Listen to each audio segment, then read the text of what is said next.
Lummis? Thank you, Mr. Chairman. Thank you, Mr. Secretary. My first question is about trona, or soda ash. As you know, trona is a hard rock, and when you grind it up, it makes soda ash, and soda ash is used for, baking soda, toothpaste, glass. Recently, the royalty rate was raised from 2% to 6% on trona, and it's produced in Wyoming and California in its natural form. Elsewhere in the world, it's a synthetic.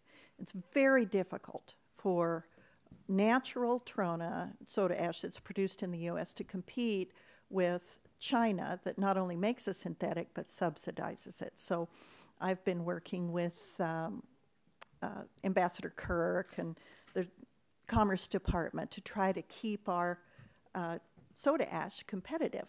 But it's kind of a one step forward, two steps back thing when I'm working with Ambassador Kirk on one side so we can save our jobs and our industry here, and then the Department of the Interior slaps a increase in the royalty on it. So over the years, you've raised the royalty through an administrative process, but then when it came to reducing the royalty or not allowing it to go back up, you yesterday informed the soda ash industry that it couldn't grant them temporary relief from the royalty imposed on them since October. So it's been a pretty frustrating experience for somebody who's focused on jobs in the economy in a way that is trying to preserve jobs that currently exist. Did you consult with Ron Kirk and Commerce Secretary Bryson before about the implications of your decision before you made it?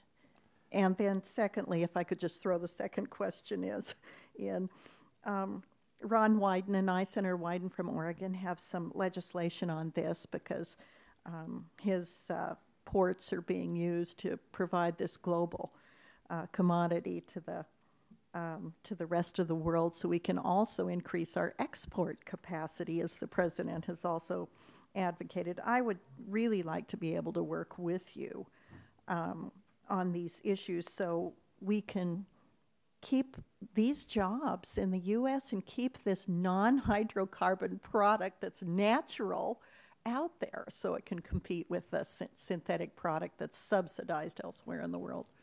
Comments? Yes, Congresswoman Lummis, I'm going to have, again, the Deputy Secretary who's been working on this issue on my behalf respond, but let me just say at the outset, if there was something that we could do under the law to get you the relief that you and Senator Wyden have been requesting, we would absolutely do it. But I think at the end of the day, having spent a good deal of time working on this issue, including meeting with Chairman Simpson at one point on this issue, there is a legal constraint that we can't get around. But David has been working more recently on it, so I'm going to have him comment on it as well.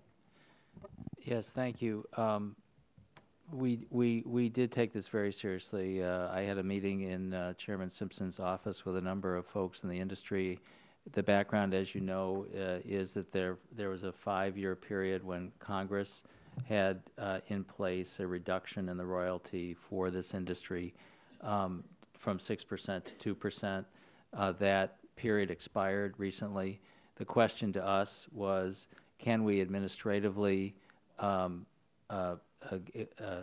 impose the same discount basically on the royalties? And because of the seriousness of the issue raised by you, by the chairman, by Senator Wyden and others, we put our top folks on it and worked it very, very hard. We did have a meeting yesterday. We will be delivering a thorough analysis of this to the industry tomorrow. What we found was that we have authority to adjust royalty rates for this commodity and others, but we have regulations that lay out the criteria that have to be established in order to qualify for a discount. And unfortunately, the industry came in and essentially said, as a group, we can't satisfy those regulatory criteria that are in the law, but we ask you to just use your general discretion to provide this discount. and we put our top lawyers on it. I am no longer a lawyer, but we put our best folks on it, and we cannot do that. We need to follow the law. We're obviously open to a legal change, either by the Congress or potentially by new regulations. That doesn't happen overnight.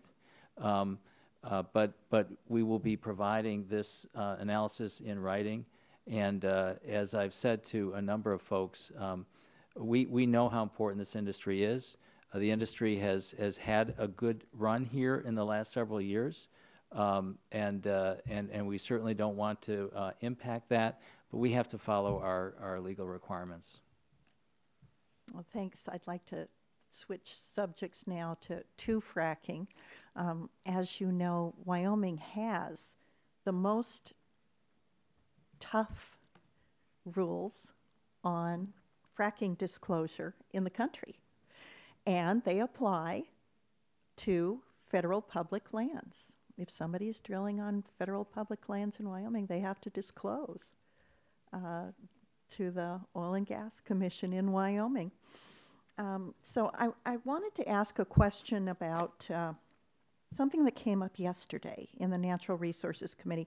Secretary Salazar, you were quoted as saying, and I suspect that you may not have meant to say this, so I just want to give you a chance to clarify your position. Yesterday you said that there were many in the industry who would rather have a national standard than different standards from state to state. And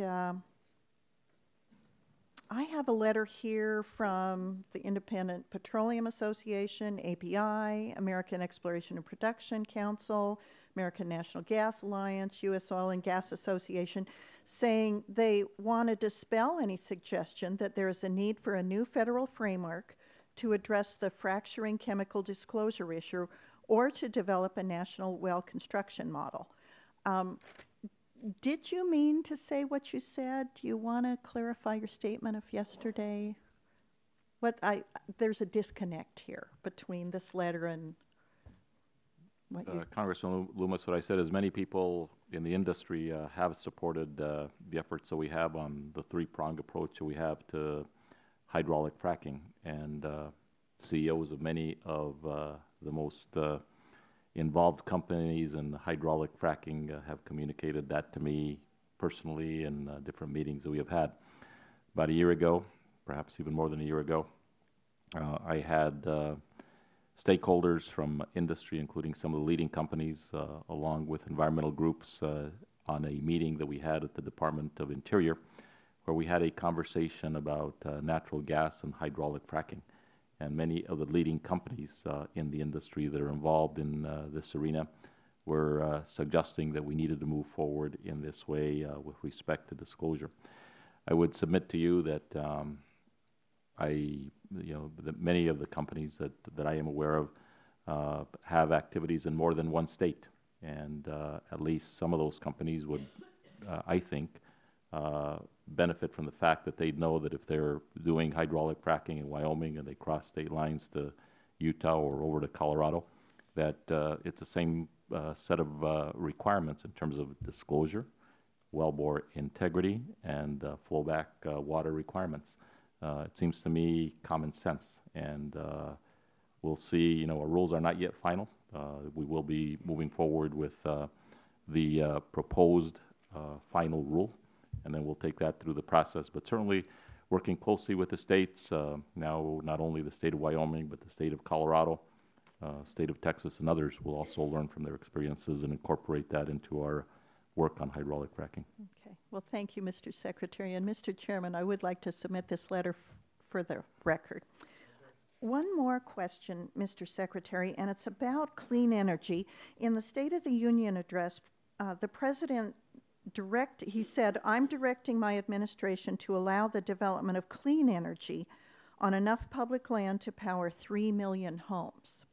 Now, yesterday also at the Natural Resources Committee, you agreed with Representative Landry's inquiry about natural gas as being clean energy. And one of the things that I'd like to encourage you to look at when we're looking at onshore production of clean energy is that you can produce so much more energy for 3 million homes from natural gas than you can from wind and solar, especially wind, when it comes to the surface disturbance.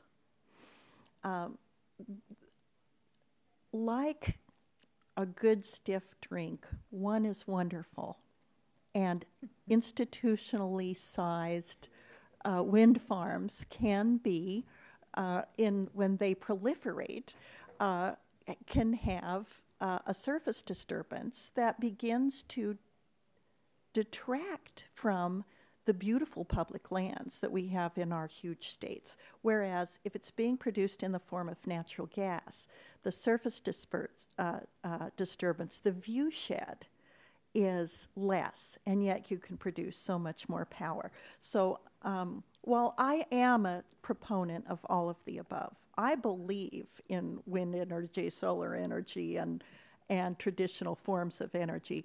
I just want to encourage you that when we're looking at clean energy, that natural gas really be considered a form of clean energy, because among the things that I love about our public lands is the view sheds. And I don't think we should trade off our view sheds when we don't have to, when natural gas is such a clean resource that we can get from our public lands without the significant surface disturbance associated with some of these industrial scale wind projects. Now, solar has a much smaller footprint than wind on the surface, but a much larger footprint than natural gas. So I just throw that comment in, and thank you for being here today, both of you, and all three of you. If the gentlelady will yield. I would. You've obviously driven down the 10 freeway to Palm Springs and seen the I have. beautiful wind machines that we have along the way. You're right about the view shed.